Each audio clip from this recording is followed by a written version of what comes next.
will you accept the call? And typically they all accept the call. So he called 4 people the other day and expressed his condolences in the best way that he could. And he said to me, what do I say? I said to him, sir, there's nothing you can do to lighten the burden on these families. But let me tell you what I tell them. And let me tell you what my best friend, Joe Dunford, told me, because he was my casualty officer. He said, Kel, he was doing exactly what he wanted to do when he was killed. He knew what he was getting into by joining that 1%. He knew what the possibilities were because we're at war. And when he died, in the 4 cases we're talking about, Niger, my son's case in Afghanistan, when he died, he was surrounded by the best men on this earth, his friends. That's what the president tried to say to 4 families the other day. I was stunned when I came to work yesterday morning and brokenhearted at what I saw a member of Congress doing. A member of Congress who listened in on a phone call from the President of the United States to a young wife, and in his way tried to express that opinion. He's a brave man, a fallen hero. He knew what he was getting himself into because he enlisted. There's no reason to enlist. He enlisted. And he was where he wanted to be, exactly where he wanted to be, with exactly the people he wanted to be with when his life was taken. That was the message. That was the message that was transmitted. It stuns me that a member of Congress would have listened in on that conversation. Absolutely stuns me. And I thought, at least that was sacred.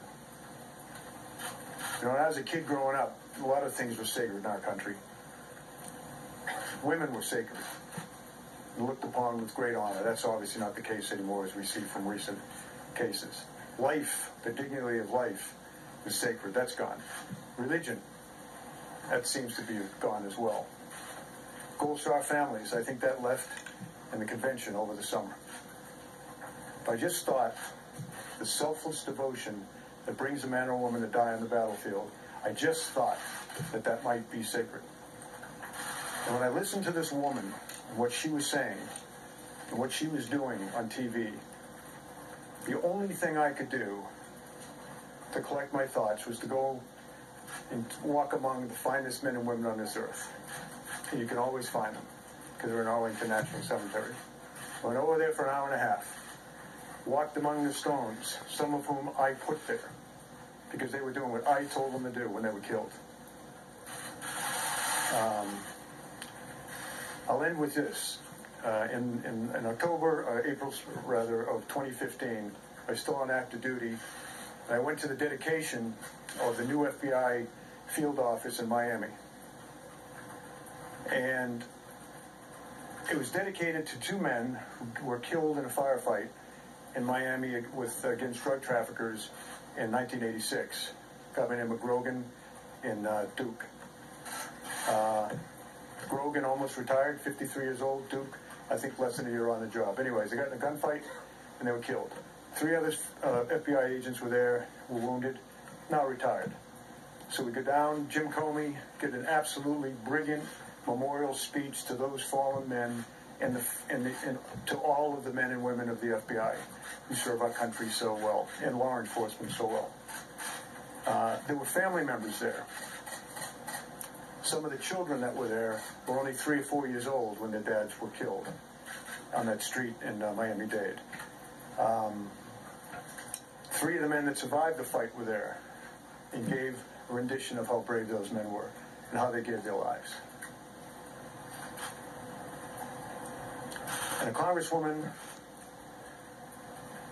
stood up, and in the long tradition of empty barrels making the most noise, stood up there and all of that and talked about how she was instrumental in getting the funding for that building and how she took care of her constituents because she got the money, and she just called up President Obama, and on that phone call he gave the money, the $20 million to build a building.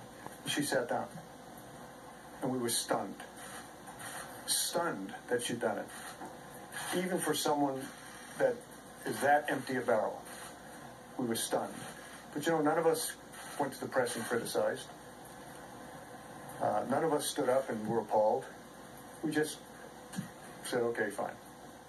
So I still hope, as you write your stories, and I appeal to America, that let's not let this maybe last thing that's held sacred in our society. A young man, young woman going out and giving his or her life for our country. Let's try to somehow keep that sacred.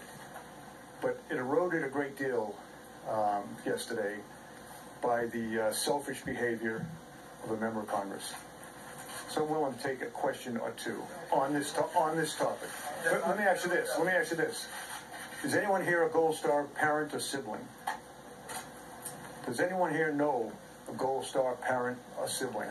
Okay, you get the question. Thank you, General Kelly. First of all, you have great deal of respect, Semper Fi, for everything that you've ever done. But if we could take this a bit further, why were they in Niger? What was, you were told they weren't in armored vehicles and there was no air cover. So what are the specifics about this particular incident, and why were we there? And why are we there? Well, I would start by saying there is an investigation. They're there working with partners, local Africa, all across Africa in this case, Niger, working with partners, teaching them how to be better soldiers, teaching them how to respect human rights, teaching them how to fight ISIS, so that we don't have to send our soldiers and Marines there in their thousands. I mean, what the hell is my son doing back in the fight? He's back in the fight because working with Iraqi soldiers who are infinitely better than they were a few years ago to take ISIS on directly, so that we don't have to do it. Small numbers of Marines where he is, working alongside those guys. That's why they're out there, whether it's Niger, Iraq, or whatever.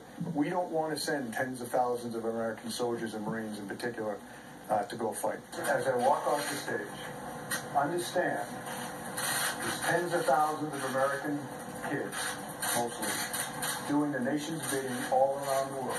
They don't have to be in uniform. You know, when I was a kid, every man in my life was a veteran. World War II, Korea, and there was a draft. These young people today, they don't do it for any other reason than their selfless sense of selfless devotion to this great nation. We don't look down upon those of you that haven't served.